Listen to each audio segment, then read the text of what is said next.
Edward,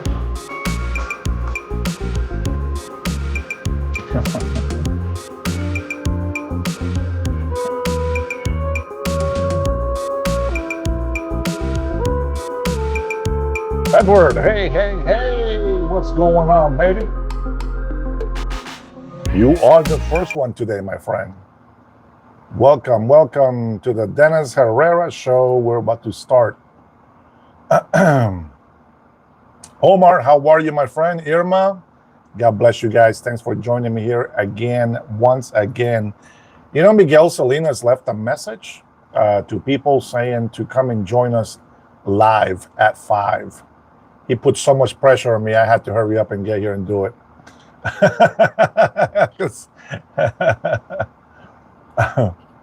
Man.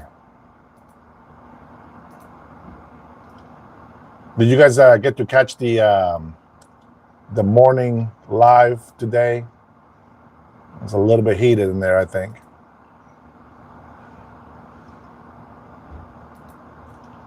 Look at that, 2 likes. I appreciate that. Man, we got some stuff to talk about, guys. We got some stuff to talk about. Crazy stuff happening in Venezuela. But even crazier stuff is happening here in the United States. Yeah, I don't think you were there, Irma. I think maybe Omar. I know Ozzy showed up in the morning. Yeah, it's very early, Edward. So I'm going to work. I'm going to go work out in the morning. And I try to hurry up and get out and start the live about 5:45 to 6:15. It's like a half an hour. Today, I think it was almost an hour. To be honest, I wasn't too worried about going to work late because it actually got pretty good for me. You know, one of the things that I love about doing the live, it's that I get to interact with people. And I think it gives a chance for people, right, to come together and ask questions, you know, about what they're seeing. Renee, how are you, my friend? Welcome. God bless you all. Thank you for joining. I appreciate it. I know that you guys have been sending me emails, sending me videos to get updated. I appreciate it. Say hello. I appreciate you guys' support, most definitely, 100%. We'll wait a little bit, see if we can get some more people in here. Don't really want to have to repeat myself too much. And I think a lot of people that come in here, especially our lovely trolls, they get triggered too fast, but they don't understand why we're talking about the way we talk about things. That probably didn't even make sense. Yeah, you know, I don't get mad at people when they tell me my English is not that good because in a way they're right. In a way, you know, as I always tell you guys, oh, and by the way, if people are gonna make fun of my teeth today, I don't care. I ate as fast as I could, so I might have some meat in between my teeth. Try not to stare at the feet. I mean, at the teeth. Oh, Edward, Prybar says your English is great, and I'm over here messing up my words. So the reason why I say my English is not good, John Stewart says he's a full beta. It's because you guys know. Well, you guys already know because you've been with me for a while. Everything that I say, I'm always 100% thinking in Spanish. So everything I say is translated. And you're going to catch me sometimes. I might say some words backwards. I will mispronounce certain things. And some words, to be honest, I'm not sure if they're English or Spanish. So it comes out really crazy. Anthony, how you doing, brother? Welcome. Yeah, anybody that comes in here and they start doing like negative comments, they get a big beta from me. Compliments of JLP. The hat is just a hat. I don't know, man, why people hate the hat. Trinity, my sister, how are you? Welcome to the chat. Glad to see you here. You are the best moderator ever. That's right, Omar. They're gonna get the big Buddha. Anthony Reed said, está bien aquí en Colombia. Very nice in Colombia. Speaking of Colombia, I know that you guys are. I think you're next to Venezuela, aren't you? Um, how is Colombia dealing with the Venezuela stuff right now? I've only heard a couple of things, but you know how it is. They always tell the United States is the worst country in the world. That's just the way it is. Let's see. That's okay. English is a difficult for American-born folks. Yeah, it is. Anthony, I love you. I love the better you do.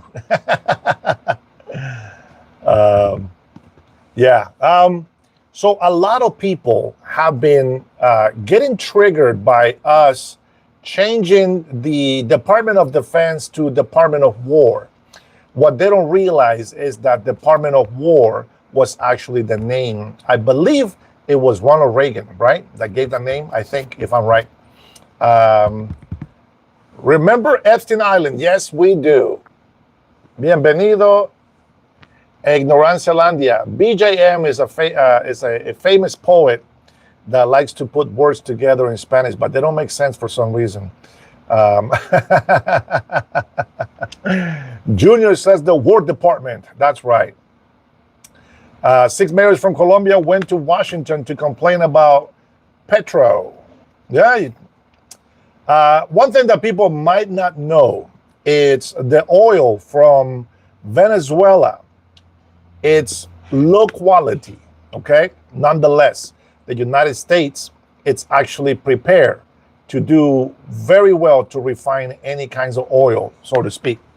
So I see the oil from Venezuela about as good or about as bad as Canadian oil from Alberta.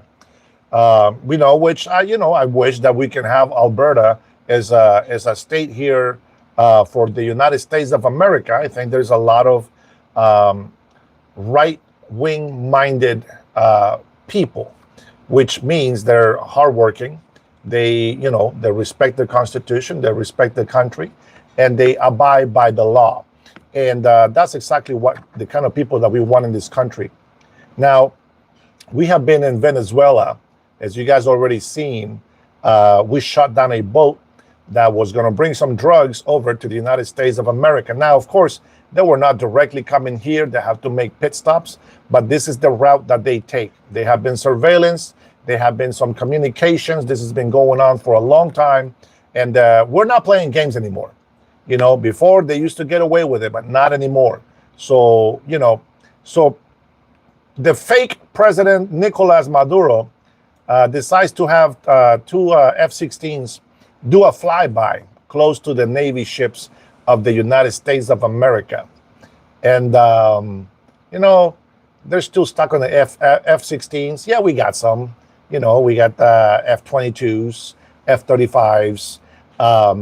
But did you know these guys count with maybe 24 ships? If you guys have seen my post, then you know what I'm talking about. Venezuela has maybe 30 jet fighters. And the United States has a little bit above that, about 1,876 more jet fighters than Venezuela. Oh, man, these guys. Venezuela is like you guys and me put together, and we have some handguns, and we go and talk shit to the army of the United States of America. That's really how it is. Now, if you guys didn't know, you can see some of the videos that they play. They normally, when somebody's flexing, they show this military power, and we're like, oh man, a lot of tanks. Oh my goodness. And the warships, oh my God, what do they have in there? And the missiles and all this other stuff, right? So you want to flex, right? You want to flex, so you show this military power. But here's Maduro. His flexing is, he's got thousands of people in there on a green uniform. Not one of them has a handgun. This guy, man, this guy. He shows another video with another 1,000 or so soldiers in there dressed in black, and they actually had a rifle. So we'll give him that. Maybe some M16s, maybe some AK-47s. I don't know which which weapons they have, but I can tell you, they should not be talking smack to the United States of America. Not ever. Now, on a serious note, now we're making fun of them because they have no real military threat compared to us. I think that he's banking on his friendship from China and Russia. But what he doesn't understand is India, China, Russia, and North Korea are the ones that are friends. Did you notice they didn't invite him to the little reunion with Putin? No, they didn't, because they only use him. He's just a pawn. That's all he is. They don't care about Maduro. If we take him out, they will never miss him. They're going to use their friendship or diplomatic friendship or relationship with Venezuela once Maduro gets taken out, once the regime is taken out, and of course we're going to have the what do you call it, the rightful president of Venezuela to come in. Ghost dude, sorry man, I will talk to Trump and see if he will take your weed, but for now it's not going to happen. This guy, thanks for the dudes, brother. Ghost dude, I like that, Nick. All right, let me actually open another window so that I can respond to you guys a little bit better, because my phone is going to be shaking every time I put that. Yep, thank you very much. There's a smart man here. You ain't going to like him because he tells the truth. If you're a liar and a Democrat, get out of here. Tony, be nice. Remember, they're American. There's Americans in here. We want to respect all of our American brothers and sisters. Elsa says that Trump doesn't want your cannabis, my friend. We need Christian prayer in the public schools. I believe that. I think that we do, but there is a separate of powers. Even though this is a Christian country and it was founded under God, it's got Christian principles, but the schools are not Christian schools. It is a separate thing. And I believe the reason why they do that is because if we allow just Christian prayer, we have to allow Muslim prayer and then Buddhist. And there's so many religions out there that we will have to force everybody to pray in every single religion. And I don't think that's very feasible. So, yeah, we're not going to do that. But I hear what you're saying, and I see where you're at. God bless you, Ken. Thanks for joining. Josh said, try to teach my kids your BS. I will come in.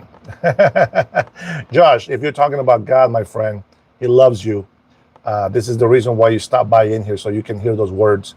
Let's see. Tony, they can stay, but Dennis definitely fearlessly tells the truth. Mad respect. Thank you, Trinity. Appreciate that. Ask Biden, you might have better luck, says Irma. There, Mr. Ghost Dude.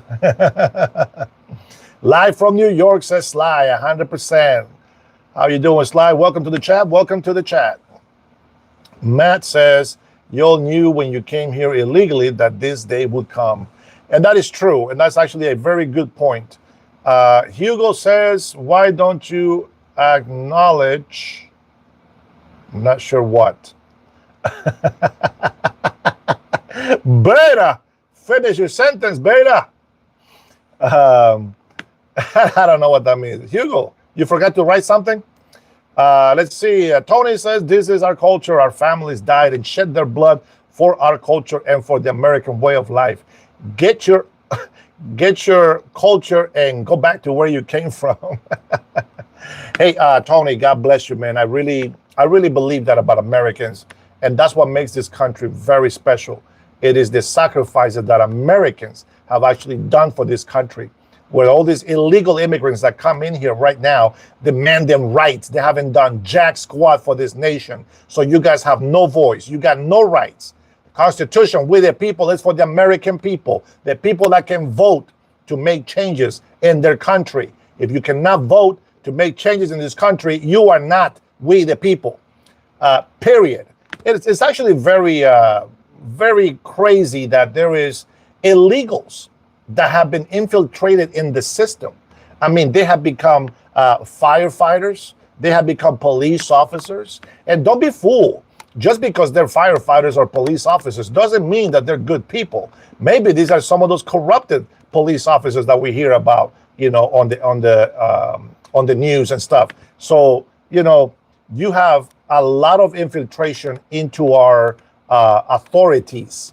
It's crazy because nowadays, because of all the migration that we have, the different kinds of ethnicities that we have in this country, we can't really tell who is international and who isn't. Because there's a lot of black people out there that are just some evil, very dark criminals, but they're not even Americans. I don't think people realize that. But somehow the American blacks get blamed for all that stuff. I think a lot of people that said that they're African American, they really are African American. But a lot of the Americans get to take the blame for it. So that's a little interesting fact. Miguel, welcome, Miguel. LA Ice is coming to a house near you, he said. Somebody named El Sheldon made a video of me when I was doing my live in here, captured my image, and made a video of me getting arrested by ICE with the Ice Ice Baby song. I thought it was hella funny. So I give it a like and a love. But, there's going to be people trying to, either do things because they think it's funny. Maybe some people will use it just so they can spread their hate. It doesn't matter what the world does. Remember, we are to live in this world, but we are not to do the things of this world.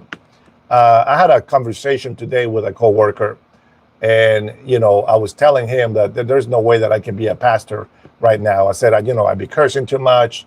I don't have the patience. And yes, I know that if it's God's will, he will take control of it. But, I know myself, and I'm not going to pretend to be ready to do something that I just won't be able to have a good testimony on. So one of the first things that we need to do is acknowledge that we're weak and that we make mistakes, and also have respect, especially reverence when it comes to speaking about the things of God. Okay, so Sergeant says that I'm a clown. Thank you very much. Lessa Ann says truth. Edward says that Heath, wave. Paul Quill, double tap the screen, people. Oh, is that how you do a like on the phone? Didn't know that. Mine just pauses and unpauses. Let's see. I want to be an alien. Count me in. Soon as I get 62, I want to become reborn alien beach. I don't know this. I don't know what this guy's saying. Anthony Reese says Venezuela is not going to be that easy to take over. Is because ELN goes from country to country. So on that note of Venezuela taking over, I can tell you that is a lot easier than you think. A lot easier than you think. But the reason why we don't do anything rashly is because we're already fighting a bunch of in our country, a bunch of politicians, a bunch of leftists, people that don't want to see the truth. And, that's the reason why we're a little bit more careful. But it's not that we can't just take him out. He can be taken out. Believe me, 100% it be done within weeks. No problem. But we also we cherish life. We don't want innocent people to die.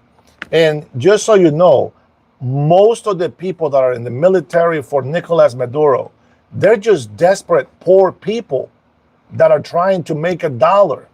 Now, a lot of these cartel guys that join to sell drugs, they do it out of necessity for money because the country is so poor that it's easy for Maduro to control them because he throws them a piece of bread and they jump out and do whatever he says. I know it sounds bad the way that I'm saying it, but that's the way it is. And that these people that are joining this army, so-called army, they're just people that are going to die for nothing. They're not really fighting for Venezuela. And I can tell you, if they take out Maduro, if they take out Nicolas Maduro, there's a $50 million bounty that might be raised to 100, to be honest. That's just what I think. And I think that they're going to help Venezuela a lot. Now, people can say, well, wait a minute. Now, you think that we just want to go help Venezuela because we're just these great people? Yeah, right. You're going there for the oil. Well, yes, we are going to get something out of it. So right now, the problem is He's not selling oil to us. Of course they're selling oil to us. They're getting money from us, even as we speak. The problem is not that he sells oil expensive or whatever. The problem is the drugs that he is sending to the United States of America. The problem is the Tren de Aragua, which he calls the sons of Venezuela, and he hugs and kisses when we deport him back to Venezuela. That is the problem. He's sending cartel de soles over here, and they're actually planted throughout Mexico as well. You know, the president of Honduras, I thought for a while that he was innocent of what they were accusing him. You have to understand this. In Honduras, there was a president called Orlando. I forget his last name, but they used to call him the H. And this guy's brother was running a drug lords deal from Colombia through Honduras and through the United States of America.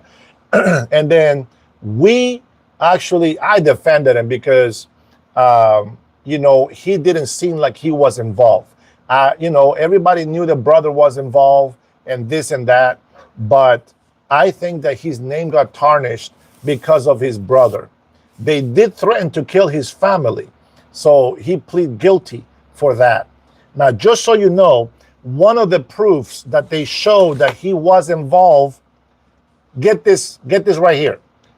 They found a notebook with dates when the deals were going down, and somebody wrote the name of the president down, and they used that as evidence, they say. How many of you can grab a notebook and start writing dates and then just changing the name? I can grab a book, check all the dates, get all the names and everything that we sold and drugs and everything, and then make another book and change the name in there. That proves nothing. There is no video of the president selling, exchanging, or taking money. None. And in Honduras, if you went to the islands, the islands were clean. They were taken care of. Of course, it's a tourist place, so he spent a lot of money there, and the people on the island love him. And then you ask the people at the mainland, and I ask and I say, hey, so what's going on? They say that he's a drug dealer. And you know what the people told me? They're lying. They are lying so that they can get in office and take care of all the drugs that they're really trying to sell. They are framing him. And I say, oh, you know what? No, he's got to be guilty of something. And then I started checking out, and I'm looking at all these projects and all these highways being built and bridges and roads. And Honduras gets millions and millions of dollars, and then they disappear in government. But while Orlando was president, all these things were being built. Amazing. He was the only president that was getting stuff done. He was fixing the capital of Honduras, just like President Donald Trump was doing here. And then after they threatened his family, all of a sudden, he turns himself in. Why is that? I don't know. Maybe he was guilty, but, we'll never know. When I was watching the trial that they gave him, I thought it was bull crap. I thought he was set up. The way that the testimonies were going, I did not believe it. They didn't match. There was too many things left behind. There was so many things being blocked and covered. It made no sense. But all I know is that his family is alive today. So we'll never know for sure if he was guilty. I believe his brother was, but not him. Nonetheless, he was charged, I believe, with having dealings with the Sinaloa cartel. So, that's just my piece. I am neutral with that. I don't think he did it. But at the same time, I ain't going to put my hands on the fire for him. I don't know. All I know is that he did a lot of great things for Honduras, to where a lot of other parties that hate him haven't done. And they themselves have stolen the money from the people. They have a president in Honduras. Her name is Xiomara. Xiomara is a woman, of course, that they wanted to elect for DEI purposes, because a woman is going to lead the country better than a man. That's the stupidest thing I've ever heard in my life. Not because she's a woman, but because of the whole idea. Check this out. Her background. Her husband was president for a term, 2 terms, I believe, and he was a piece of junk. for the country. He ruined it. And then Xiomara is the wife, of course. They put her in office. Maybe this sounds familiar to you guys, but do you remember when Trump was ahead in a particular state or states? All of a sudden, some pipe broke suspiciously. They told everybody to get out. And we're watching the surveillance tape, and a few people came in there and started doing vote count, without everybody else being present. You remember that over here in the States? I remember. I watched that video. You know what the corrupted leftist judges, communist judges said? Oh, that's not enough evidence. Nope, it's fake. No, we'll throw this case out. No, there was no wrongdoing for the election. Trump, of course, was pissed, and so were we, because we're nobody's fools. Well, guess what happened in Honduras when Xiomara got elected? The power went out. But the thing is, before the power went out, the competition was winning by far. And somehow, miraculously, after the power came back on, Xiomara was on top and it was untouchable. And now she's the president of Honduras. So they can't fool me. They can't fool us. Venezuela did the same crap. They cheated with those machines, and I believe those were the same machines that come from Canada. Whoa, wait a minute, what? That's right. Yeah, and they arrested, who was it? Was it a congresswoman or a representative? They arrested her. Remember I mentioned her? What is her name? She got arrested because she saw there was something wrong with the machine, with the voting machines. It was not working properly. She touched the machine, and the Democrats put her in jail immediately. They did not let her investigate what was going on with that machine. They didn't want anybody to know what was going on during the elections. And now the thing is that, what is it? Oh, and the thing is that what's crazy is that we didn't do anything about it. All of us patriots, all of us Americans, we just sit here and do nothing. And when we did try to do something peacefully, January 6th, they blamed us of insurrection, they say. You remember how pissed off I was this morning about that, and Saturday? I'm still pissed off about that. January 6th, biggest catastrophe. The insurrection was so crazy. It was worse than the Twin Towers being destroyed. Can you believe this? They said it was worse than the Twin Towers being destroyed in 9/11. And I saw one window being broken in that building. It was worse than Pearl Harbor, they say. Really? I didn't see nobody throwing a bomb on that house. I didn't see nobody exploding anything. I did see police officers telling them to come inside. An innocent woman got shot. Yeah, I mean, she was talking shit, but that doesn't mean she gets shot. She had no weapons. Nobody talks about the FBI being amongst the people when they were chanting, you know, to rebel. That video doesn't exist. But some YouTuber followed them, which, by the way, I don't know where they've been. I haven't seen them lately. Maybe something happened to them, right? Trying to speak the truth. And here we are. You said it was an insurrection. We watched the video. Everybody's inside after the police invited them to come in. They're inside with the American flag, quietly.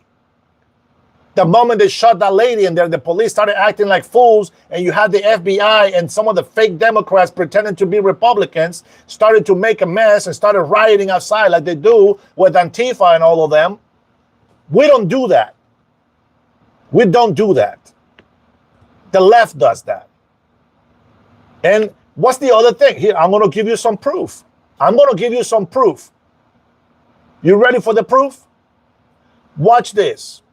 President Donald Trump feels so bad about the Americans being arrested on January 6th. He says, hey, that was not right. That's not fair. That is BS. I don't believe that for 1 second. I'm going to pardon every single one of them. And then one of them crazies, they just can't help themselves. She says, I don't want the pardon. And they show a photo of her with a gun threatening President Donald Trump. Oh, the truth will come out whether you accept it, like it, or not.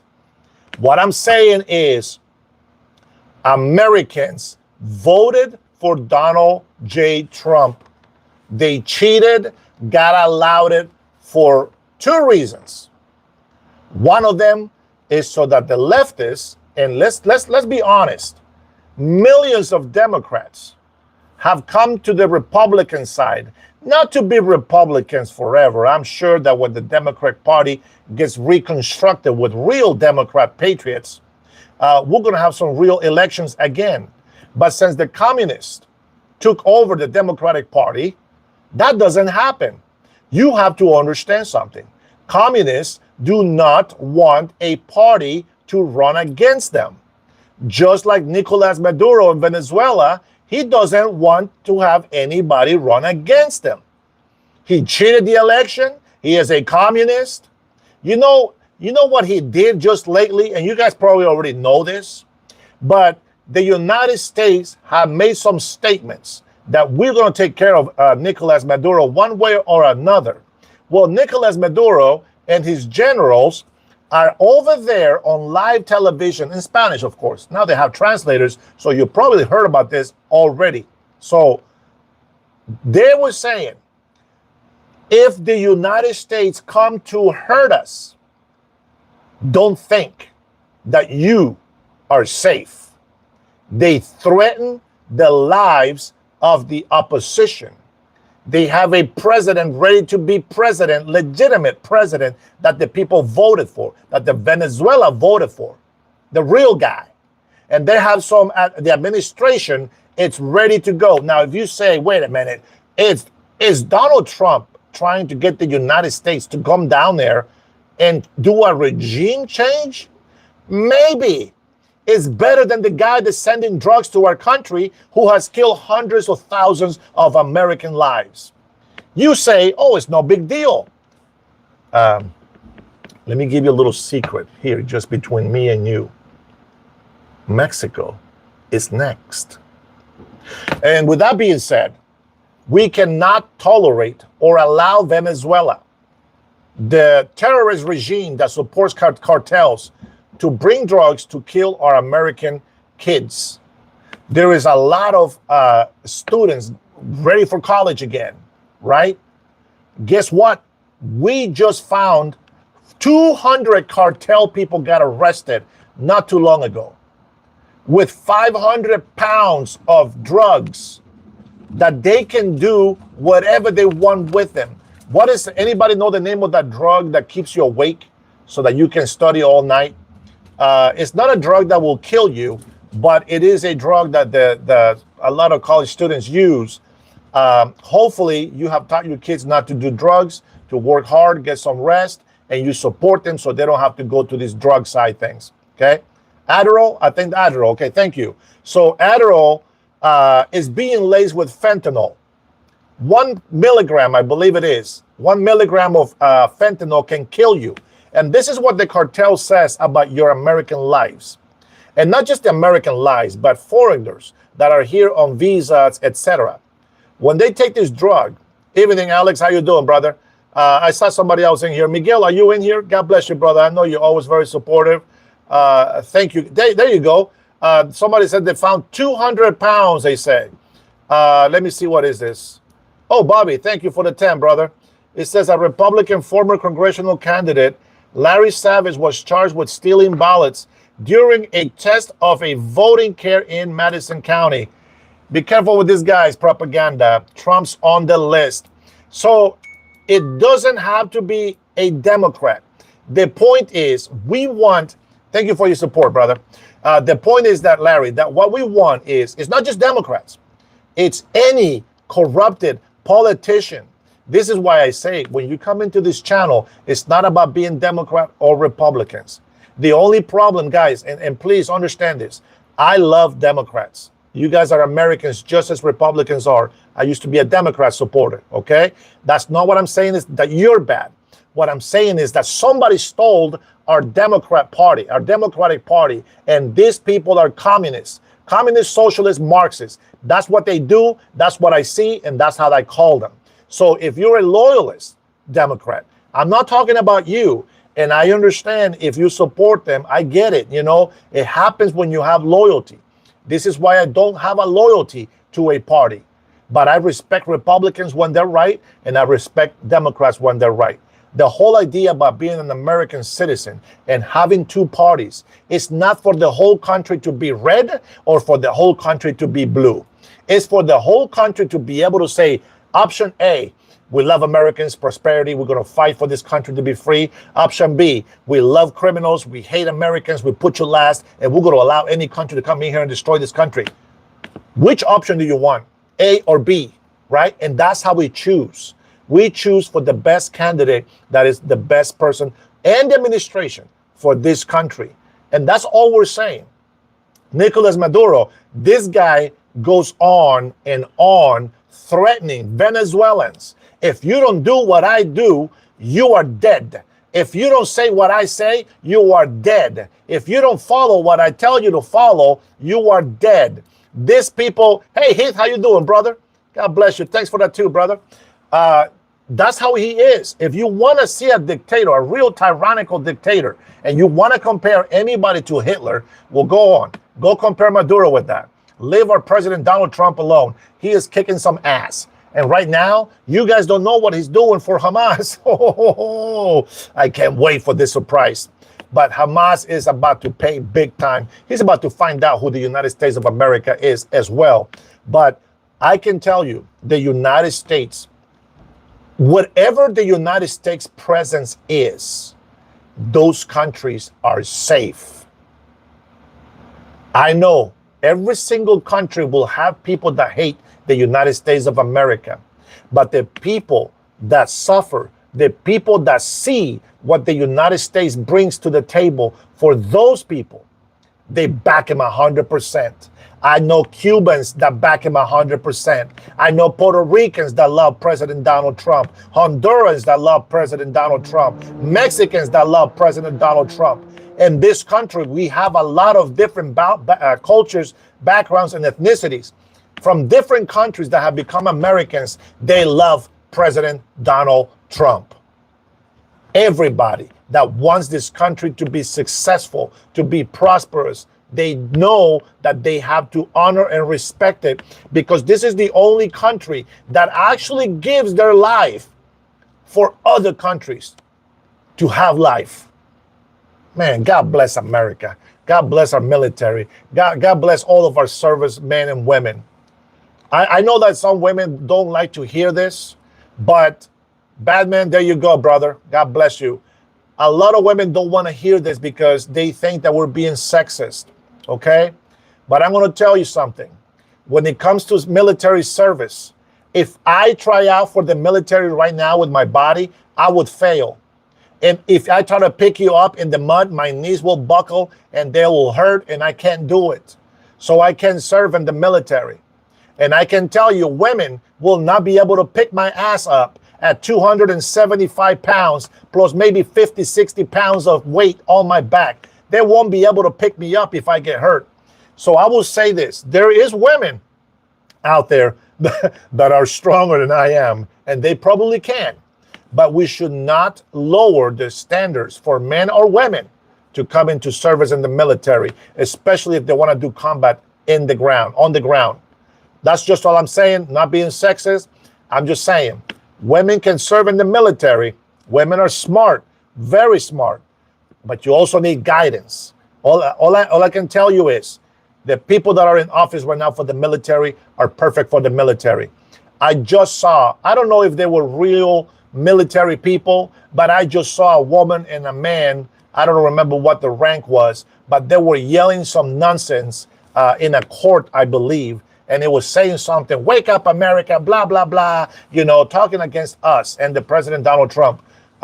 You know, this kind of people that wear the uniform, you know, I always say, you know, God bless America, and we love our veterans, and we say thank you for your service and all this other stuff, right? And we're very grateful for the service. It really is a sacrifice. Guys, I don't care what you think about the military. They sacrifice a lot of their time, even if they do it for money. They sacrifice a lot of their personal time away from their family, sometimes their children, sometimes their spouses, and they go and serve. Of course, they want a career. Of course, they want to secure their family's future. Of course, they want to be a homeowner. All that stuff is great, and they should get paid very well for doing it. You know what? I think some of them do. I don't think all of them do, but I think maybe most of them do, okay? But when you see a military person, there's a lot of fake valor out there, okay? Those people don't deserve any respect. I'm not saying that. But if you know somebody personally that has served in the military, man, I get nostalgic just listening to how the servicemen fight for us. And the greatest feeling is when I see them and say, hey, I'm an American. I root for you. Just like a little kid, you know? It's like, hey, I love you. Thank you so much, you know? It's like inside. Obviously, I'm not like that outside. I try to pretend that I'm tough and, sir, yes, sir, right? But inside, that's how I feel. Hey, I'm in America. I support you. Yeah, good job. I love you.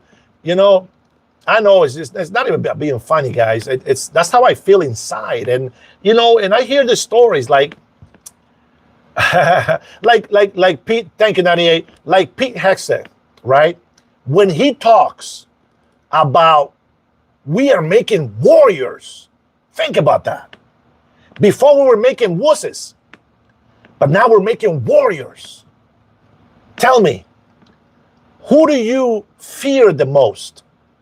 A soldier, warrior, ready for action, or a man with a skirt and long hair pretending to be a woman? I know who I would choose to protect me and to fight with me, and who I would support. Any man that has no masculinity and believe it, they're a woman, they're a disgrace to this country for two reasons. One of them, they're a disgrace to man for losing their balls, so to speak. And number two, for degrading women, thinking that it's easy to become a woman. Women are the strongest men I have ever met in my life. Listen, us males might have more muscle mass. We might be stronger than most women, but nobody can handle pain like women. Birth pain, from what I heard, is very hard. And I can tell you that when I get gas caught in my intestines, I feel like I'm dying. If you haven't had pain in your stomach, you don't know what I'm talking about. But if you have had that, if you're past 40s, 50s, you know what I'm talking about. That pain is horrendous, and we can barely put up with it. But I think that men and women have their place. I think behind every strong man, there is a strong woman. And behind every strong woman, there is a wise, courageous man fighting for them alongside. So when I see military, I get nostalgic for the plain reason that if we go to war, all these people that are in office right now, these Congress people that are trying to destroy our country, if they go to war, they'll die the same day. They will shart their pants. They will pee in their pants if they go to war. They don't have an ounce of courage as our soldiers have in the battlefield. You know, this Nicolas Maduro flying a couple of jets close by to our boats. They're just like, hey, listen, you know, you're asking for trouble. Don't do that. You're gonna get hurt. You know, yes, we see you're flying. Listen, I'll tell you one more time. If you keep doing that, we're gonna shoot you down. No. No. I don't try to be mean. I'm just saying, if you keep doing that, we're gonna shut you down. And I'm looking at the video and I'm watching the faces of the people in the command inside the ship, and they're just chilling. They're like, what the hell is wrong with this guy? Like, yes, sir. Yes, sir. Yeah. Yes, sir.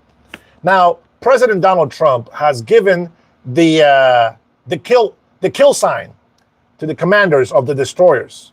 They say, well, if they fly close by to you and you think they are a threat, take them out.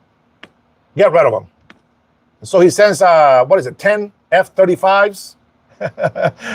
I think 3 F-35s can take all 24 planes of the Venezuela regime. I really wish and I really hope that the real Venezuelan law-abiding citizens really get that freedom back in Venezuela. I think probably a lot of you guys don't know this, but Venezuela used to be one of the richest countries in the world. Venezuelans, believe it or not, I know Maduro is a piece of shit and he's given them a bad name. And I know Tren de Aragua, and we all know about gangs from any country. But I can tell you, sincerely tell you, Venezuelan people are very loving people. They are hospital people. They are good workers. These are the people that you want, really. These are the people you want in your country. But unfortunately, we have way too many illegal immigrants in here that got to go. 200 guys, 200 cartel members. We're talking about high-ranked cartel members. They're not stopping at the border. They made fun of the border. They will find a way to get in here. And so I support Tom Home. Tom, you're the man. Tom is the man. I support our FBI agency, even though it was a little stained by the Biden administration and the weaponization that they did before on Trump. But now we got Kash Patel in there. I don't know about Dan Bongino. I don't trust that guy. Not that much. I think Pam Bundy made a big mistake with her words, saying that she had the Epstein files on her desk. She should have kept her mouth shut about that. And as an attorney general, she should have known better. Now, they have turned over thousands and thousands of pages of files from the Epstein files. But that doesn't mean anything. If none of that, it's given completely. The people want to know the truth. She opened her mouth, and I forgive her. I understand, maybe she misspoke, but what she meant is like in her office, somewhere, maybe not on her desk, sitting there like a yearbook picture, but she had the files on hand, and they had to go through all of those files themselves to see if there's anything in there incriminating. And now, because of the people are asking for these documents, is being released. But they're not really banking their money on the files because they don't find that there is anything on there worth going through. Nonetheless, they are turning them in as they go through them. So be patient. And I will say, FBI, Tom, fighting nationally against drugs, against criminal activities, illegal immigrants. He's been very clear about it. The left side will lie to you and tell you that this is a racist movement. Let's talk about this racist movement. And I'm going to say this. Let me see. Who came in here? I apologize. I missed you. Who was it? Let's see. Not you, Omar. I know you're here. Miguel Salinas, I say hello to you. Yeah. Okay. Who else? There was somebody else in here I missed, and I like this guy. Let's see if I find you. Oh, man. I apologize. I think Trinity said hi to you. But I missed the name. All right, we'll see. We'll see if you come back in again. 33 AD. Thank you, Jesus. He said, Proud Republican says hi. Welcome, Proud Republican. It's a movement of ignorant people. Sure. God bless America. I will take that. And with that being said, guys, we are on the brink of war, and it's not a joke. What I can tell you is that we're going to win the war. The other thing that I can tell you is that we're going to have to fight a second war over here with this corrupted Congress people in office trying to take out President Donald Trump and us with him. That's going to be crazy. Hopefully, of course, I'm not talking about an actual physical war. Though that happens, you better be ready. All these people that love to call us names, they call us all kinds of racist stuff. They call us Nazis and all these things. They're a bunch of douchebags that don't know what they're talking about. But the main reason for these live channels, the reason why I do this every day now, it's because we need to keep talking about the truth until everybody hears it. And I appreciate it because I see a lot more American patriots joining and putting comments in here in support of our country. Just so you guys know, I am not afraid of ICE. I am 100% in support of ICE. I wish that I can meet some in person so I can take some selfies with them and then I can brag about it to you guys. But, Jose Rosario is a bird. We know it. We see them. And that's just the way it is. Patriots for Truth, America First, 100%. That's right, baby. Good to have you guys in here. Pupusas. Oh, dude, I love pupusas. Good name. Good name. But they're very fattening, guys. So if you eat pupusas, don't eat too much. My sin is that when I see pupusas, I eat like 5 of them, and you should only eat like maybe 1 or 2 at the most. Oh, man, I just love the pupusas. Pablo Tadu says, gay. Yes, we are all gay, my friend. If you didn't know, in English, gay means happy. So that's exactly how we use that word. Stop corrupting it, you pervert. All right. We're going to talk about Mexico a little bit, because Mexico is going through some stuff very similar to Venezuela, but they are being a little bit, how can I say, Miguel, I'm gay. Man, it's so sad. I wish that you guys can listen to this president talk. Now, I listen to everybody, just like here. I listen to the right-wing media, to the left-wing media, whatever you want to call them, and I make my own opinion and decisions of what I think is going on. Hey, Brian, what's going on, baby? That's funny, you calling anybody a pervert. Amelia, don't be a beta. Beta. Sunny Smile says, you hate your race. I don't know what you think my race is. What is my race? I don't know. This guy must be an alien. Here in Earth, we only have one race, the human race. Very close, Kevin. Not Guatemala, but very, very close. A little bit south. That's right. We are the human race, 100%, babe. See, I know. You guys know what I'm talking about. Yeah, you don't let these guys come and put me down, do you? Man, bro, there's too many Americans in here for you to put me down. Let me just say that. With that being said, guys, I want to thank you for your likes, for subscribing. You guys are amazing. I've been doing this for like 2 months. I made the channel a long time ago, but I've never used it. And just in the 2 months that we've been doing this, you guys got me to 4,700 subscribers, and that's amazing. And I will tell you, you guys give me so much hope, because before I started talking about politics, I got sick and tired of not saying anything. And I kept getting in trouble at work for speaking the way that I speak to you here on this live. And I'm miserable at work. I can't say anything about Donald Trump. Nothing. They threaten with firing me. They hate me. It's just like, it's a big thing. It's just like being in this chat, except here, I actually have you guys' love and support. And I appreciate you, and I love you right back, my American people, and the people that support me. We want to do what's right for this country, and if we shut up, then nobody's going to speak for us. That's just what I got to tell you. I am hoping to get a lot of Washingtonians from Washington State, not D.C., from Washington State, because I really want to start gathering some people together for our next election. Some of you know why, but I am really, really serious about it, because I think this country is getting too far away from God, and we need to bring him back to God. Even those who don't believe, you guys don't have to come to God, but the rest of us that believe need to get closer to God so that he can bless our states again. I know that God blesses the United States, but in blue cities, we need a lot of work. Blue states, we need a lot of work.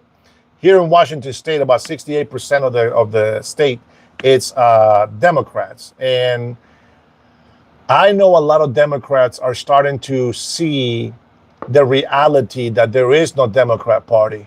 That sounds like the Matrix. The thing about the spoon, you remember that? So what is it? Well, there is no spoon. That's all we got. We got a fake spoon, guys. It's not the spoon that bends. It is us that bend. Oh, man. The Matrix, greatest movie of all time. I think it's one of my favorite movies. I really, really believe that. Desecration of our flag. Man, if you guys take pleasure in that, man, yeah, that'll piss me off. I think that there is a way that you could do it. One of them, I guess, if it's old, ripped, torn apart or whatever, and you're getting a new one, you can do that. And you can probably even do it as a protest. I don't like it, but that is a freedom of speech. Now, where I would put my foot down is when you burn that flag and you raise another country's flag on top of it. I have a problem with that. So there you go. This flag over here, whenever you have a flag and you post it because you support it, it's not desecration. Desecration is when you don't support it. That's how I feel about it. Just like the flag on my hat, just like the American flag on my jacket. All those things is a symbol of pride. That guy right there, whether you like him or not, that is the president of the United States of America. And he's the only president that I have seen hugging the American flag and have a goofy ass smile like the Grinch when he was accepted in Christmas. That man right there that got shot in the ear, that's my hero. That's my American president. And he's going to go down in history as the greatest president in the whole world. Whether people like it or not, it doesn't matter. So there is no desecration of the flag in here, my friend. If we're going to wave the flag to represent our country, that is a different matter. And when people are burning the flag out there, when it's supposed to be representing our country, I got a problem with that. So if you want to burn my underwear, go ahead, but don't burn the American flag, all right? That's different. You can burn that flag where he's at, that's fine. But you don't burn my other flag behind it. You get shot before you try to do that. Man, so violent. I apologize about that. That's but you would get shot. And I would just say I'm defending my property. Yeah, it's my right as an American citizen. Let's see. Release the Trump file, says Arthur. Beta. Don't be a beta, Arthur. We are all waiting for these trials to get going. Speaking of trials, we got a lot of fake Epstein victims out there. That was interesting. I was talking about that on Saturday, and some people were upset. I was more upset that these people are out there lying. That's what I'm upset about. But, we have our problems here in America. Guys, I'm going to talk about Mexico. Remind me, Trinity, before I say go. If I start saying goodbye and I didn't talk about Mexico, remind me, please. Chicago. I find this bizarre.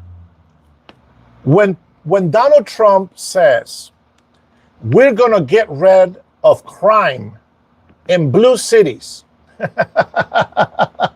Listen to this. Listen to this. These people cannot hold their racism inside forever. Listen to this. Donald Trump said, Sixto, that's who it was. Hi, Sixto. I was trying to say hi. I forgot who it was that I didn't say hello to. Lucille, welcome to the chat. Let's see, what inspired the goatee? That's a good question. You know what? I don't know, man. I can't grow the whole beard. This is all I got, bro. I don't like the thick mustache. I don't have a thick mustache, but I don't like the whole mustache. I always like just the little black hairs around my lip. I know somebody said something about it, but I'm not going to repeat it because maybe nobody takes a look at it like that. Only perverts do. So if I could grow a beard, this is what the beard will look like, because I'm going to go bald eventually. So my beard will go from here, the sideburns, all the way in here, and it will have some cachitos inside. And then my mustache will touch all the way down. That's the way that I will have it, but I can't grow it. I tried the whole little roller thing, and nothing happens. I don't know. All my hairs went down south. And the hair up here is going back. That's why the hair is getting longer, but it's just moving back. That's all it's doing. So eventually, I'm going to have to keep my hat on permanently. Or two things. I can go to the men's hair club and get some new hair, or I can shave my head and get a really nice toupee that stays on permanently for at least a week or so, is from what I heard, and that you could shower with it so nobody can tell. There's a lot of things that I can do, but we'll see. There's also that paint spray that you can put on, and then the powder, all that stuff. I'll try all kinds of tricks. Hey, Tony, God bless you. Welcome, and thanks for joining, brother. Snowflakes in here. There's a lot of betas. 98 HD, man. I'm glad you're enjoying it. So in Chicago, check this out, and I find it very I don't know how to explain the word, but President Donald Trump says, mind you, he's a racist, fascist, bigot, Nazi, dictator, tyrannical king. He says, I'm going to send the National Guard to blue cities, blue sanctuary states and cities, because we are trying to stop crime. And the first thing that Democrats say, oh, he wants to come over here and arrest black and brown people. Now, which one of those did you hear President Donald Trump use? I get it. Maybe they think because they're sending the National Guard to sanctuary cities, there's going to be some brown people in here because of illegal immigration, right? That's racist already, assuming that if you're a Democrat, right? And then when he talks about criminals, crime, the first thing that this mayor and governor idiot people in office say, they're coming here to arrest our black people. Is that who's the criminal in your town? I mean, the answer is yes, right? But why wouldn't you think they're coming in for some white people? Maybe some Asian people moved in there. You know, you always say black people are the criminals. Why? Why are you so racist? You remember when Biden was hiding on his basement, and he says that the poor kids don't have the same chances that the white kids have. Remember back in the 80s, early 90s, when he was saying that, I think it was 80s, when he said that he didn't want to mix schools with whites and blacks because he didn't want the schools to be a jungle. You remember that? From all those monkeys coming in there? Yeah, that was Biden. Yeah, that was Biden. It's still a racist on the inside. They just can't get rid of it, can't they?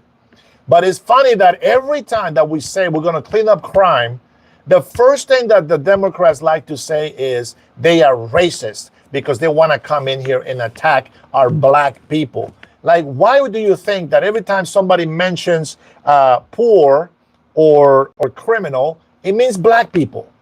I really want to understand that. Why is that?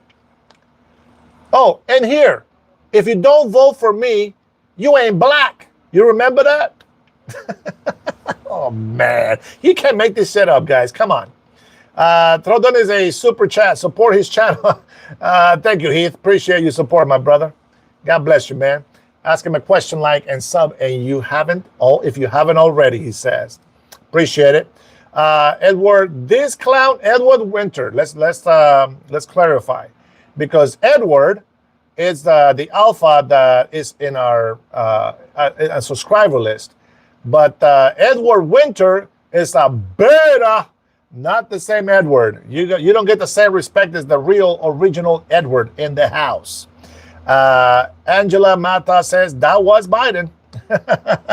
Biden says all those things. I'm glad to see. This is how I know my Americans are in here. You patriots know this, and you know what? A lot of Democrat people also left the Democratic Party because they couldn't be lied to anymore. So there's that. What was there was something else that I was going to tell you. Who was it?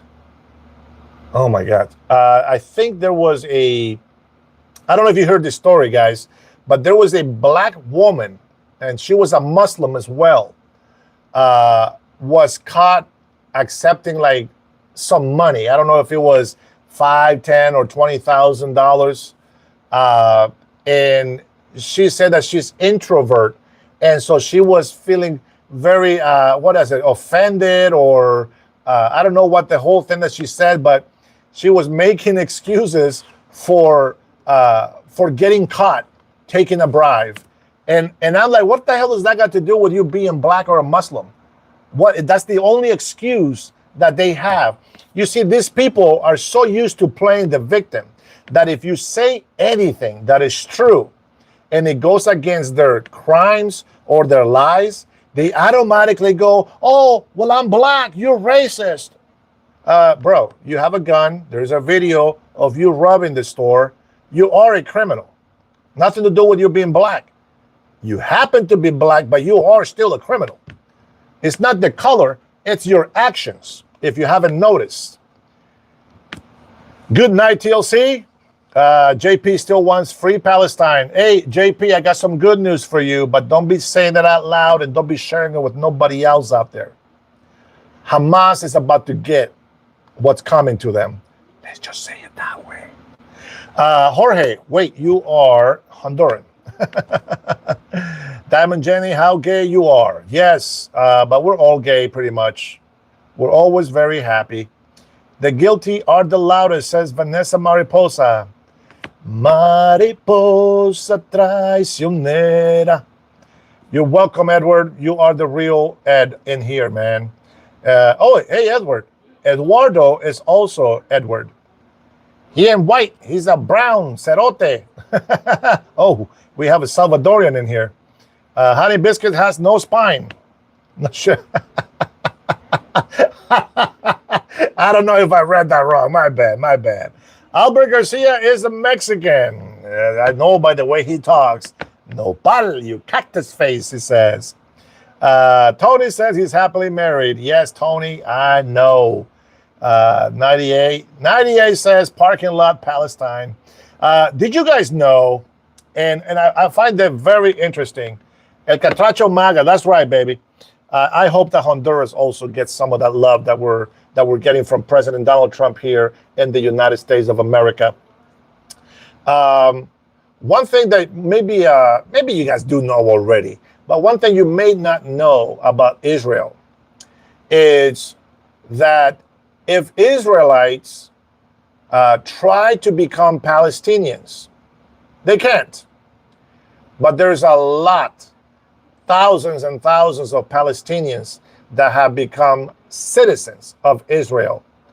They have become citizens of Israel. They have Muslims in Israel. They have Christian Catholics, which I heard were horrible people. So those Christians don't represent me. And if I go down there, I will have to tell them a few truths about what the Bible actually says that they're supposed to be doing in church.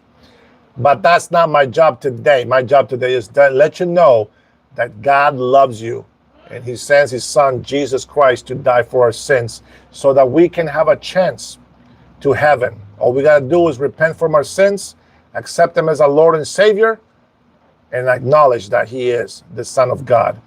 And of course, you got to love your neighbor as he loves us. But you are not to be giving into temptation, and you are not to do what they do. You are to live a good life as a Christian in this country. Thank you, Heath. Dennis, you were made to do this. Thank you, brother. I tell you what, man, I love it. People don't understand, you know, when they say things to me, sometimes it just lights me up. It just lights me on fire. And it may sound like I'm really pissed off. I think I get mad at the injustice, right? But I get more upset that these people are going to suffer for their decisions. And I know there's nothing we can do to convince them or to change their minds, but it still pisses me off that so many people get hurt. They are going to hell because of their own will.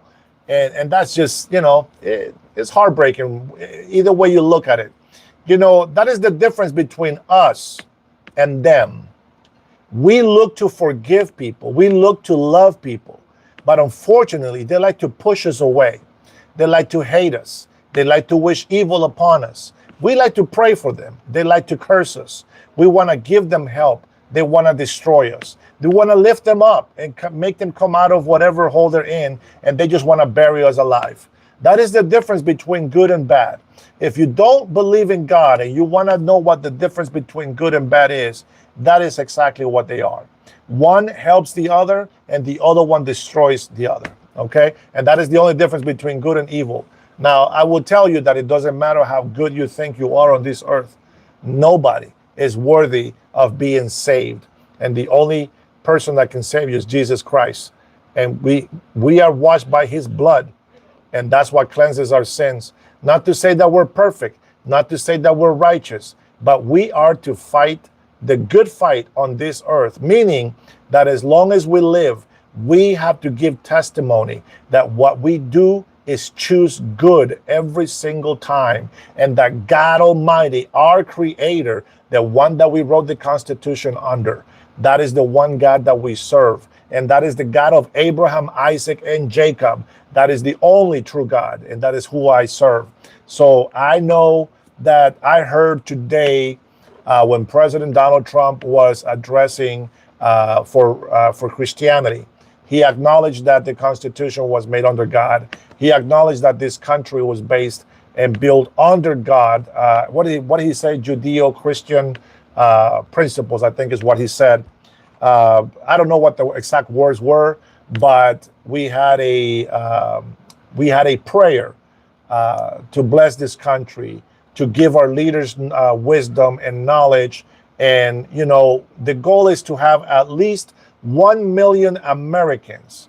Now, I know that I got 4,500 subscribers in here somewhere. If you guys can join in prayer, we are praying for peace and freedom in this country. We are praying for our leaders, specifically our president and the administration. 1 million people praying for this is what the goal was. I think we have 350 million people in this country. I think is very possible. And hopefully we can get more than 1 million people doing it. I know Satan doesn't like to hear it, but I know those who are called by God will love to hear this good news. So with that being said, let's get back out of our religious talk and get back to politics, specifically cartel criminal presidents that like to support crime. Let me start off by saying that Mexico, it's a beautiful country, and I said this many times over. Mexico can be one of the richest countries in the world. Remember, Mexico also has oil, and Mexico has great tourism places. Mexico is such a blessed country because they have such a lengthy piece of land that there's many areas where they can have tourist attractions. A lot of beach, they just clean up, keep crime away. Tourists will be so happy to go into Mexico and spend billions of dollars every year. I believe Mexico has very fertile land. They have deserts. I mentioned this before. You guys are my subscribers and you're my members. You know what I'm talking about. I mentioned this before, but I really believe that. And I think that people are so blinded by hate, by just, I don't know. I really don't know what spirit they have, but they're being blinded by it, and they cannot see the goodness that we can have, not just here in the United States, but in Mexico as well. Now, with that being said, there is no mystery that the Mexican president, now, if you're Mexican and you love your president, I get it, okay? But you have not heard what I have heard. There is groups, media out there that talk about how President Sheinbaum, Claudia Sheinbaum, from the Mexican president, and a lot of her administration, they got put in office because the competition got taken out. Who does that? Communist. Who supports Maduro? President Claudia Sheinbaum. Who doesn't do war on crime and drugs in Mexico? Claudia Sheinbaum. And she says it's against our Constitution. It's unconstitutional. And guess what's happening? Look at the hypocrisy and tell me that you haven't seen this ever. She says she doesn't want to do war on the cartel and on drugs because it's unconstitutional. And yet, we see her sending soldiers to capture cartels or drug dealers that are on the street. And it makes me wonder, if that is unconstitutional, is it really because it's unconstitutional, or are you taking out the competition? That's what I'm at. That's where I'm at. And now they recently found out there has been people missing for years. People just go missing. They don't know what happened. They just disappear. Well, they have found a field with thousands of dead of bodies of people. What is that about? Yeah, maybe I'm just a chaos theory guy, right? I'm just a theory guy. But it makes no sense that she says that she's not going to go fight the cartel, and yet she goes and arrests certain people, calls them cartels, and gives them to the United States of America. What do you think about that? Do you think there's anything in there at all that might be true? There is a lot of TDS going around, guys. Make sure you wear your mask. Wear that mask that protects you guys against this TDS disease, infected people. You complicit to the evil that goes on by ignoring what they do. The hate is brought by division and hate towards others that are not religious. You are a hypocrite. I'm not sure if Luis speaks English, but I could have sworn that I said, if you don't believe in God, don't worry, the rest of us will pray for you. I think I might have said that before. I don't know. Something along the lines. You guys can rewind the video and watch it again, and make sure the next time that you watch it, you give it a like and also subscribe. Get some love, get some love, get some love. There you go. That love's for you guys. That's me giving you love. Let's see. Scott says, I don't know what the hell that means. They can grow a beard mask. What? Write that again, man. I don't understand what the hell that means. Trump called. He said he'd get your ass out the country. And if he is, send me back to Honduras, please. But allow me to take my computers and my phones and everything so that I can do my lives in Honduras and I can still speak for the American people. Even if Donald Trump somehow was to deport me, I would still love, honor, and respect the United States of America. And I will even say, President Donald Trump, I'm not sure what you heard. It's not true. But if you want me to leave this country, yes, sir. Allow me to take my shit with me. Is that okay? Thank you so much. And I leave. But at least I made a lot of American friends over here, and I will still be able to talk to them from Honduras. How about that? I love it. It doesn't matter what happens to me here. It matters what happens to the people in this country and how this country keeps moving forward. Because even if I was not here in the States, I know that when the United States grows and is strong, the rest of the world is also protected, along with the American people in here.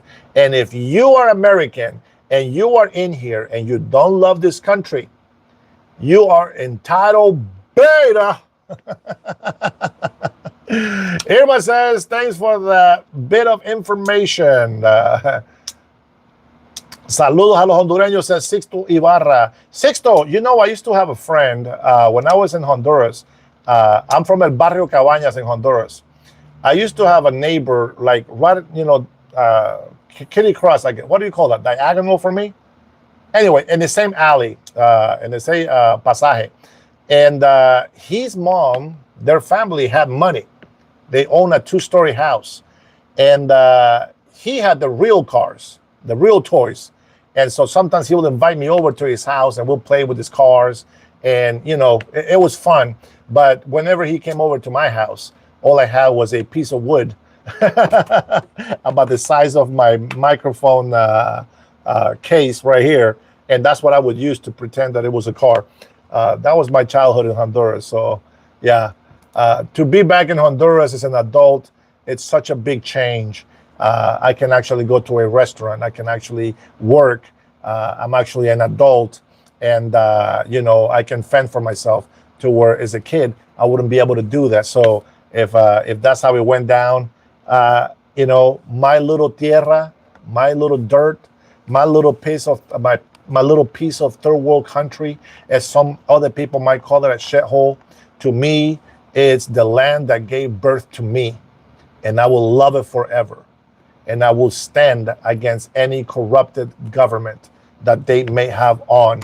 And so I am rooting for the United States of America, and for you American people that are my family now and accept me as your American brother. I'm going to tell you something. In part, I am a very selfish person because I feel that if I support the United States of America, somehow, maybe a little drop of something will come out of it, and the people in Honduras will also be blessed.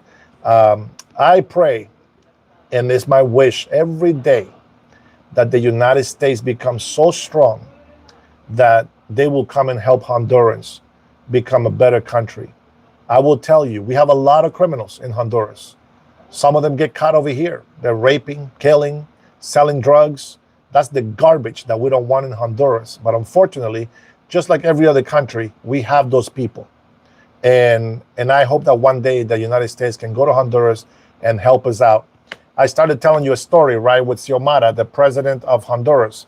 She is the spouse or the wife of a previous president that he was a piece of shit and nobody likes him in Honduras. Well, now she's got signs all over Honduras when you drive by and you're like, Xiomara si cumple. You know, Xiomara, she fulfills her promises, right? Promise made, promise kept.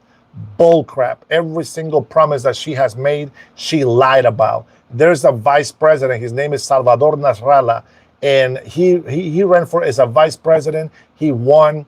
He was going to be given the task of doing certain things for the American people that he felt so passionate about. And the president told him, yes, you will be able to do that once we win. And once they won, she didn't allow him to do anything that he was promised that he was going to be able to do for Honduras. And that's how much I don't like her. Hopefully somebody better comes along, and hopefully the American people, the Honduran people, will wake up and keep an eye on these voting elections, because they do cheat, just like Venezuela, just like Mexico, just like we did here with the Democrats the second time that Trump ran for office. I don't believe it's going to happen again.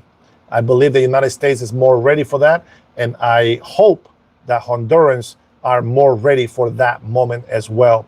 But all I can do is just support the United States of America and hope that Honduras gets some type of benefit from it. Mark Hankins, what did you say? Rich Hondurans won't allow USA to help. It's not the rich Hondurans, it's Xiomara. It's the president of Honduras that won't allow it. And she's causing a lot of harm. As a matter of fact, I think that the last I heard is she was doing the same thing that Mexico was, and she was kind of supporting Maduro. I don't know if she went all the way in on that, but yeah, she's the one that doesn't want Americans involved. And it's crazy because Hondurans, we need help over there. You know, we have hundreds of millions of dollars that instead of giving it to illegal immigrants over here, maybe they can bring that to Honduras and do some infrastructure work. You know, maybe they can help, I don't know, maybe small businesses down there, kind of give them a break, allow people to, you know, to run. I don't know. I really don't know. I'm not President Trump. I don't know what to do to clean crime, but I will tell you that everything that he has been doing, he's been doing it with love for his country. And you guys should be happy that he's doing that, because even the illegal immigrants and even those, Olivero Flores, how are you, my friend? Thank you for joining. Even those people, migrants that come over here, they benefit from the United States being strong and being prosperous. That's why they come over here to this country. This is the greatest country on earth. And we know that, right? So as Americans, we want to be able to speak the truth. And the reason why I mentioned Mexico and Venezuela and other Spanish countries is because I watch the news, and those countries, in one way or another, it affects us. What I'm telling you right now about the president of Mexico, how she goes for certain drug dealers, for certain drug lords, it looks like she's just getting rid of competition. I'm telling you, I could be wrong, but I can tell you that the economy, Jose Rosario, yes, I watch Fox, I watch CNN, unfortunately, MSNBC, I watch all those news, but I also watch Voz. I watch the Claudia Sheinbaum Live. I watch, what is that other there's a couple of other news reporters in Spanish that that I listen to, and you know what? I take it with a grain of salt.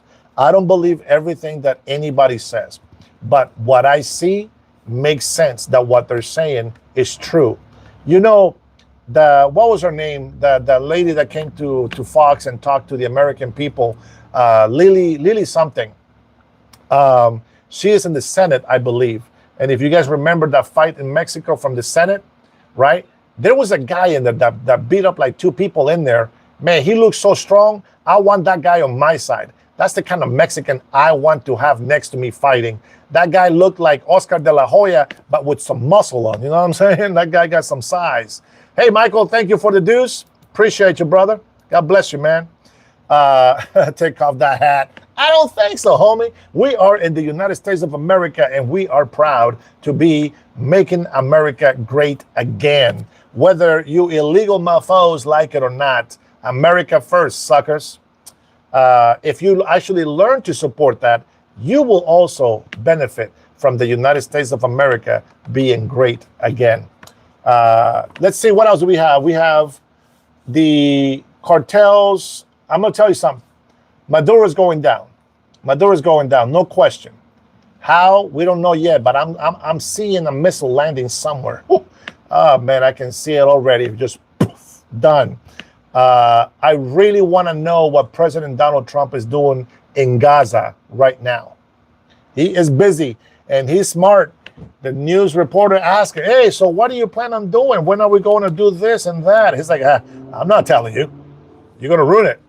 But you will hear about it very soon. You remember last time, before we hit Iran, what did the MSNBC say? They had the guys in there talking about, President Trump was such a coward. You know, he left early. He just couldn't stand being next to other powerful people around him, and he left early. And I remember, because what's going on, Tabuki? Mazer. Oh, you don't want to say what's up, brother. How are you, man? Let's see. Community says, yes, it does. That's America. Obviously, these comments are coming from veterans. I don't know what you said, the community. Sorry about that. Or I don't understand it. My English is really bad. John says, will the American cartel kingpin Joe Biden ever be brought to justice?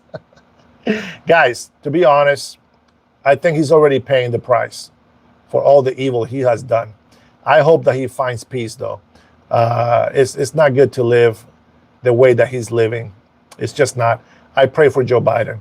I pray that God keep him safe, and hopefully he repents and he gets saved. There's always a chance. As long as you're breathing, you got a chance.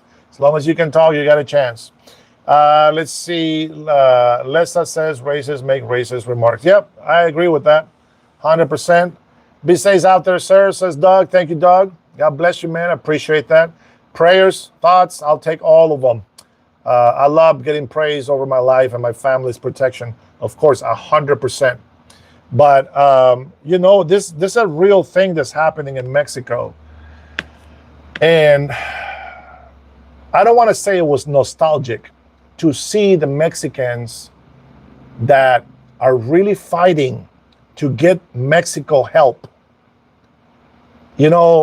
When Lily, the senator from Mexico, came over here and just say, listen, the president and her administration, a lot of politicians, they're taking money from the cartel.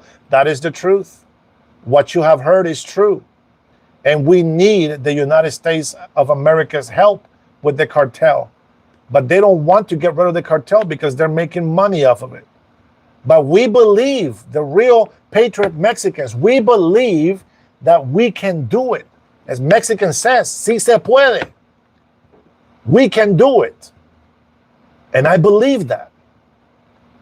And it was such a proud moment. I know I'm not Mexican, but it was such a proud moment for me to see the Mexican senator standing strong, just intimidating the bullies. There's something about it. That's like the Mexican spirit, and it's not like an anger, hateful person. No. It's a person fighting for their country's livelihood, and seeing that gave me a lot of hope for Mexico. I really I want to share this with Mexicans that are here. And if you have Mexican friends, I hope that you share this. I feel that every hardworking Mexican that is here, before it's too late, self-deport. And I don't mean it in a hateful way, but I can tell you this. Mexico, if you're a good Mexican, if you're a criminal, I don't give a shit about you. I hope you're rot in jail. But if you're a good Mexican, go back to your country. You need to fight for your country. There is at least 15 million Mexicans in this country that are not documented, that are illegal in this country. Go back to Mexico and fight for your country. Mexico needs you. These people are alone and they're fighting for your children's future, for the country that you're so proud of. Go help them and allow us to come help you and them together. That's how you unite. You don't come to the United States illegally and think that we're going to be all grateful and we're going to join. No. Go back to Mexico and ask the United States for help from there. There is nothing to be ashamed of. We love you.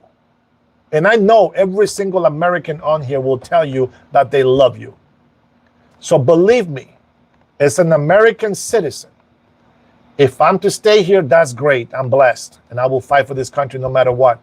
But if I'm sent to Honduras, or if I live in Honduras, you will still hear me talking about the United States the way that I talk today.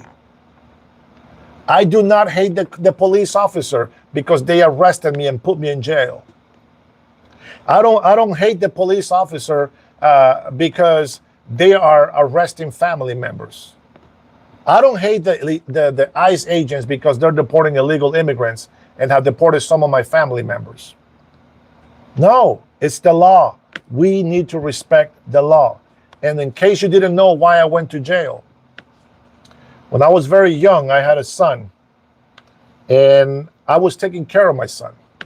His first year and a half, I bought him every single diaper, every can of milk, 2 cans of milk a week. It's about $16 in that time. I don't know how much it costs today. I didn't have food stamps. I had 2 jobs. I got a 2-bedroom apartment so that I can have my son and the mom with me. She decided to stay on welfare. She decided to live with her sister. And so I kept working. I kept paying for every, like I said, every diaper, everything, medicine, milk, anything you can think of, his first crib, his first bed, everything I paid out of my pocket. I was working 2 jobs and I was a very proud father, even though I had him out of wedlock. And that was a mistake. Not my son. The wedlock part was a mistake. A year went by, and then I went over to her house to visit because my son was there, and I had already got her pregnant with his sister. We broke up when she was 6 months pregnant with my daughter, okay? I was there, and the social worker from welfare was there. And in order for her to get food stamps and continue to receive help from welfare, she had to tell them that I never gave her anything for my son.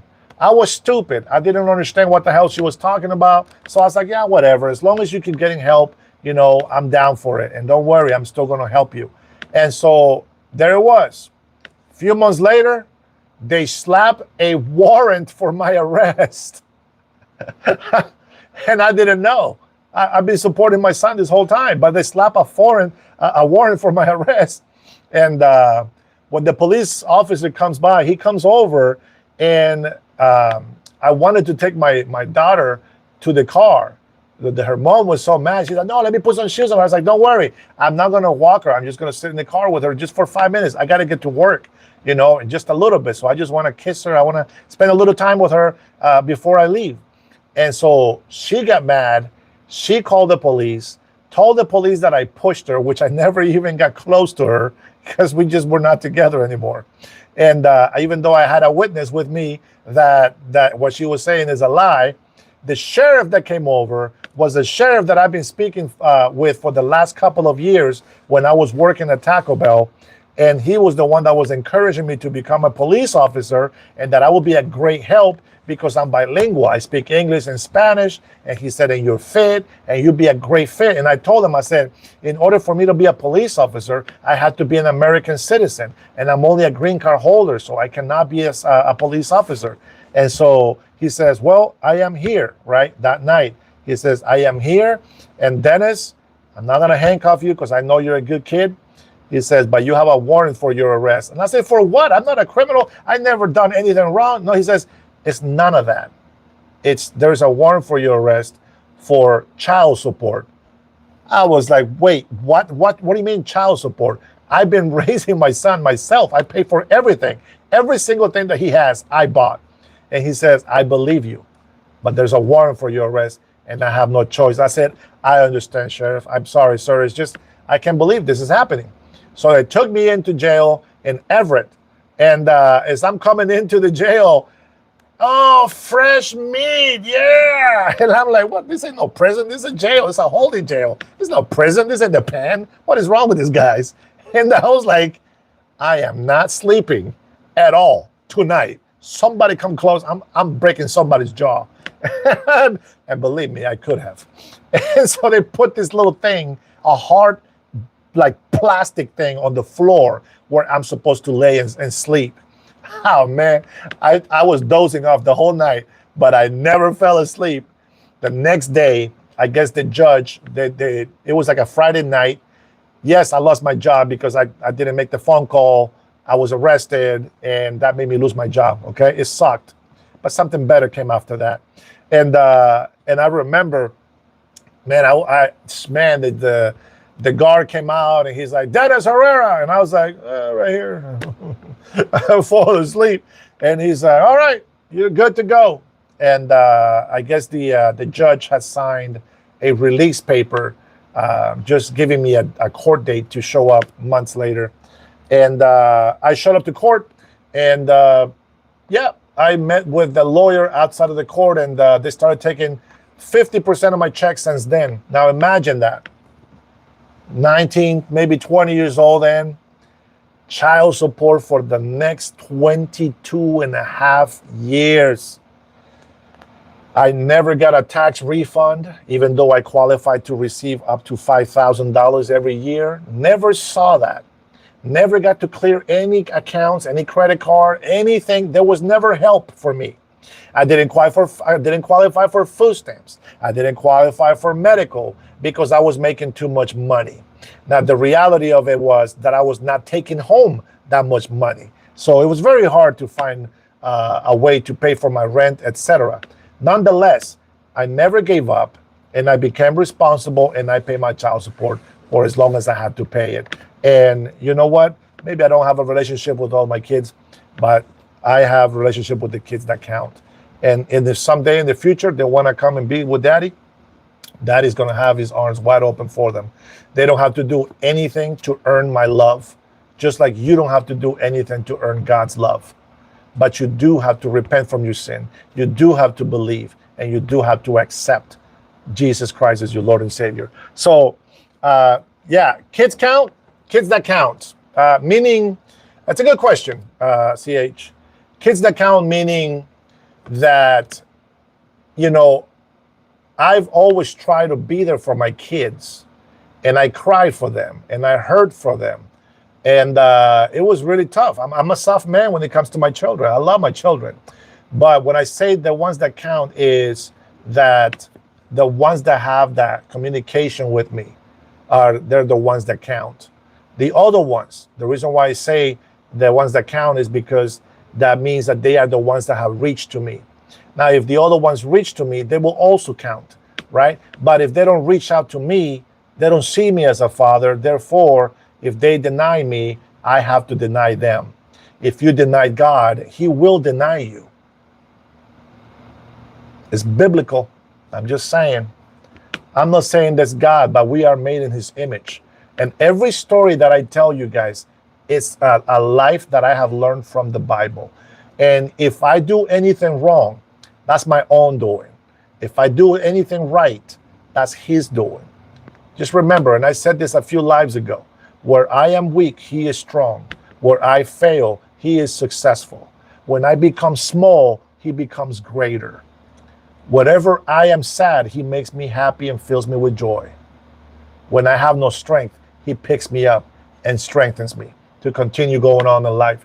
And so you can see that when you come in here and you judge me and insult me, I pray that good things come your way.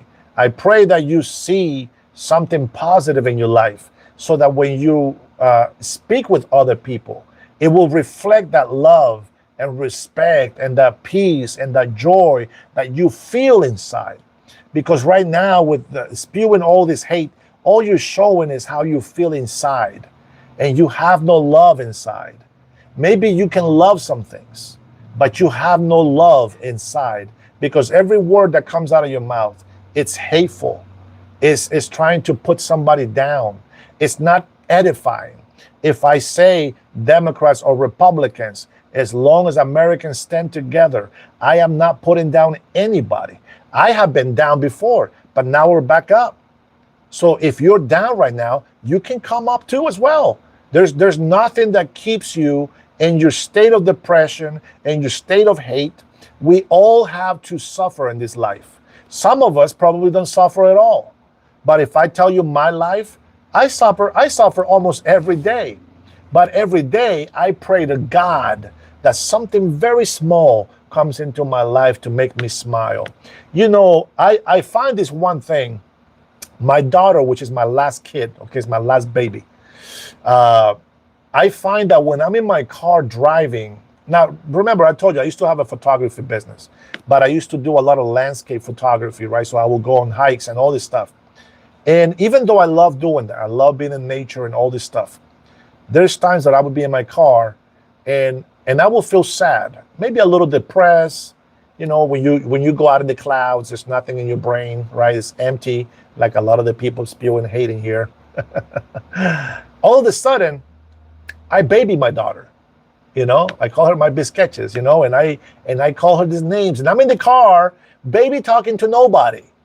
But I can see my daughter when she was a baby and she had this little mohawk, you know, and I used to always say, you're trouble, you know, and I baby talk. And then all of a sudden, I'm just happy again, you know, and I'm joyful. And I sit there like an idiot in my car, just laughing to myself, you know, like, why am I babying my daughter when she's not here, you know? And I find that this is what God gives me. Hey, remember that gift? And my daughter pops in here and I start baby talking to her. And she's big. My daughter's big. She's big. But I still remember her when she was this little, when she used to fit right under my arm, right under my armpit. When she was born, she was a cesarean born. All right. I think that's what it's called, right? Cesarean. And I was there when they were doing the laser cut and all that stuff. And I was just like, what the hell is going on? And my wife is on the other side of the blanket. And I say, hey, nothing's happening. Everything is great. Oh, no, I'm just kidding. It looks great. And I'm like, oh my God, I was horrified. I almost passed out. And then I see how they're reaching in there and they take her out and the doctor grabs her and she's all like, you know, icky and all the sticky stuff. And she's like, hey, your daughter. And I looked at her, I was like, oh, what the hell is wrong with her? Females know what I'm talking about. And I was like, something happened to my daughter. I've never seen this before. And then I grabbed the sticky, all that yucky, and that's just, you know, I kissed her. And he helped me, you know, to cut the umbilical cord. Obviously, he cut it from the placenta, and then I just cut it symbolically. And then I put her on the little warming bed that they have in there, and she's just crying and, you know, this and that. And they fold her up into a little bumblebee. What do you call that little, ¿cómo se llama un casquito? What do you call that? the butterflies get into. What do you call that? Cocoon. Like a little cocoon, right, in the blanket. And I would just go and lay down on the couch. And then the nurse would tell me, oh, she's hungry. I was like, well, we don't want to give her a bottle first. We want her to breastfeed first, and then we bottle. And so I take it to my wife. She breastfeed her, and then once she sleeps, I grab her again, and I just put her right under my arm. And then just for some reason, I wouldn't move when I slept with my daughter. And normally I'm always like moving around, but when she was under my arm, that was so special. And I'm going to tell you, she is the last one of all my children. And I was 30, 36. I think I was 36 or 37. Age. And I think, I know this sounds bad, especially because of CH, right? He's right. I said the ones that count. Maybe I shouldn't say it that way. I apologize if it sounds wrong. I know what I'm saying, and I just don't know how to explain it. But my daughter was born, and guys, I am so sorry, but I'm not really sorry, if you know what I mean. I felt, for the first time in my life, I felt like a real dad. A real dad, a real father. How is it possible? This is my last baby. Just now, I'm ready to be a father? A little too late, Dennis. A little too late. And I thought, you know what? I've gone through a lot of pains with my other children. They love me. I know they love me. You know, I don't see them. But when I have seen them, we hug, and it's the strongest, tightest hug you will ever give your son or your father. And I know they love me, but, you know, they're used to living their life with the mom, etc. So we don't communicate, but when I do see them, the hug is not fake. Let me just tell you, okay? So I give them their freedom, okay? And just whenever they want me, I'm here. That's all that matters. But my daughter, she's always coming in, giving me hugs, giving me kisses, always making me feel special. She goes and makes me some eggs. You know, when I was in Honduras, and Trinity and some of the guys that have been with me since the beginning, they probably heard my story from my daughter already, that when I was in Honduras this last July, we was down there for 2 weeks. The whole 2 weeks, my daughter never left my sight. My 12-year-old daughter. You know, the only time we separated is when she used the bathroom. That was it. But other than that, she sleep with me in the same bed. You know, I baby talk to her to sleep. She sometimes put me to sleep, you know, rubbing the back of my hair, because that's what my mom used to do. You know, we get up in the morning. I will go do my little live that I was starting to do, maybe do a little video, grab my coffee. Then I'll come and get her, tell her, you know, to shower. So she'll shower. I call my brother, come pick us up. Let's go eat. And, you know, I will take her for breakfast. And she will hold my hand. You know, she wouldn't hold my hand like this. She likes holding my hand like this. And whenever she didn't feel sure about something, she always come really close to me to hold my hand. And I played it off like it's no big deal, right? Because I'm the strong dad, of course. But inside, man, I felt so special, guys. So special. You have no idea.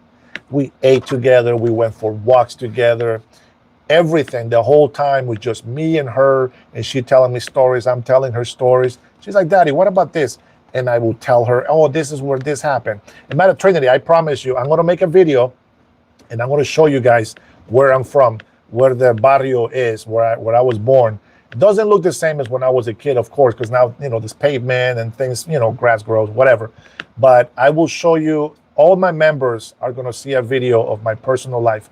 When I was in Honduras, I don't think I recorded anything when I was at the beach in the islands, but definitely the place where I grew up, I made some short clips from there, and I will give you some of those clips, okay? Only to my members. So if you guys want to join the membership, it was Trinity Meadows' idea, and I appreciate it. I think it's a way to support me. Nobody is forced to do it. You don't have to. Simply by subscribing and giving likes to my videos, it's more than enough. You guys have been supporting me greatly, and I appreciate it. Miguel, love you, brother. Thank you for your kind words, Edward. You're amazing as well. I know Ozzy's not in here, at least not that I have seen. Trinity already knows. I don't have to tell her anymore. But there's a lot. There's Rush Bay, but she's not in here today. Irma, wonderful lady. Much love to all of you guys, and I thank you for that. But I really want to share, just like I shared my own personal story about my daughter and why it's a blessing from God. And whenever I'm sad or something, I'm baby talking to myself. That's what God gave me as a gift. And I am very grateful for the rest of my life for that gift. So with that being said, guys, I want to thank you so much for your likes, for subscribing today. I really want to thank you for listening to my story. It's a true story. Every story that I tell you is true, even as amazing as it sounds and impossible as it might be seen. But I'm always telling you the truth, at least as I remember it. So if my brain fails me and I'm telling you a fake story, it's not on purpose, but it's what actually I see and believe. All right, 7 o'clock, guys. I do gotta take my daughter to go swimming. This is the time that we take together. Sometimes I take some time off because I got really sick. You guys saw me, right? I got really sick for like 3 or 4 days. Lucky we had a 4-day weekend.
How about there? Does that sound now?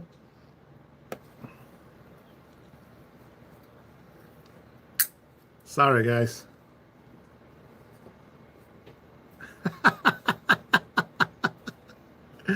You can hear me now? Yeah. So there's a timer on the YouTube thing. Once it hits like an hour, oh, Irma's still here. I hope you heard me what I said. Once it hit an hour and 50 minutes, it kind of cycles, and then I lost the sound, I guess. But yeah, so now no sound. Thank you, Pino. I'm glad you liked it. Andy Berta, CH Berta, and Ramsey also a beta. You're a bunch of betas in here, man. Anymore. Anyways, 2 hours. Let's see. 2 more hours, says Miguel. Miguel, if you are awake at 5:45, I am trying to get to the gym as soon as they open at 5 so I get a chance to do my 15-minute workout, shower really quick, get into my car, and do a morning update live. So maybe I will get on in the morning. And you trolls, if you haven't had enough, come and join me at 5:45 in the morning. I will try to get there as quick as I can or as soon as I can so that I can actually have a little bit longer time talking with you guys. I love telling you that story about my daughter. It's true and it's such a blessing. I wish or hope that God gives you or has given you a story that lifts you up when you are down. And remember this, if you cannot tell yourself this, remember that I said it. God loves you and he is there for you and for me. And with that being said, thank you guys so much for your support. Thank you guys for the super chats. I love it. It says Tony says my daughter is having a Trump themed birthday for her 12th birthday. And Tony, I wish your daughter to have a most blessed, amazing, joyful, happiest birthday ever, as they say. And I hope that by the end of the day, when you ask her if she liked her birthday, I hope that you hear the words, "You are the best dad ever." With that being said, thank you guys so much for your love. You all have a good night. Gotta go. God bless you and God bless the USA.